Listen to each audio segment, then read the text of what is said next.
Всем привет! Как одно из самых безумных событий года можно считать переход завода Nissan в Санкт-Петербурге к АвтоВАЗу. Какие новинки Лады будут производить на петербургской площадке компании Nissan? Давайте разбираться. Но перед тем, как рассказать все подробности, прошу вас подписаться на канал и поставить лайк прямо сейчас. За это в конце с меня не смешной анекдот. В декабре некоторые нормальные дилеры в России по традиции делают внушительные скидки на автомобили. Даже в этом году. Каждый день появляются десятки выгодных предложений. Посмотреть самые актуальные вы можете на сайте Автоспот. Я нашел скидки не только за трейд-ин и кредит, но даже и за наличные, что в нынешнее время редкость. Помните, Автоспот поможет сэкономить вам деньги. Ссылку на автомобили с новогодними скидками я оставил в описании, пользуйтесь. Российский АвтоВАЗ займется управлением петербургской площадки компании Nissan, активы которой в России ранее были переданы в ГУП НАМИ. Об этом заявил вице-премьер, глава Минпромторга РФ Денис Мантуров.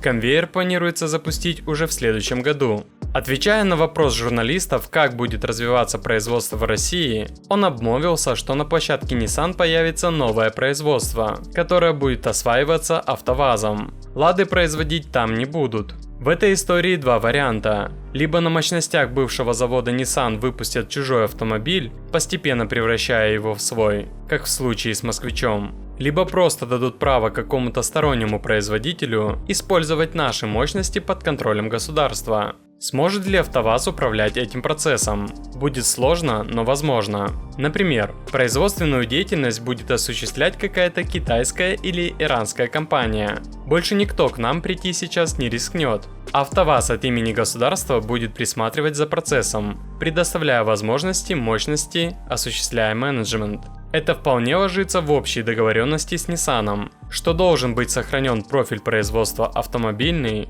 что не подразумевается покупка предприятия, потому что у Nissan остается право обратного выкупа своей доли в течение 6 лет. И это позволит модернизировать имеющееся производство, чтобы подогнать его под нужды нового производителя.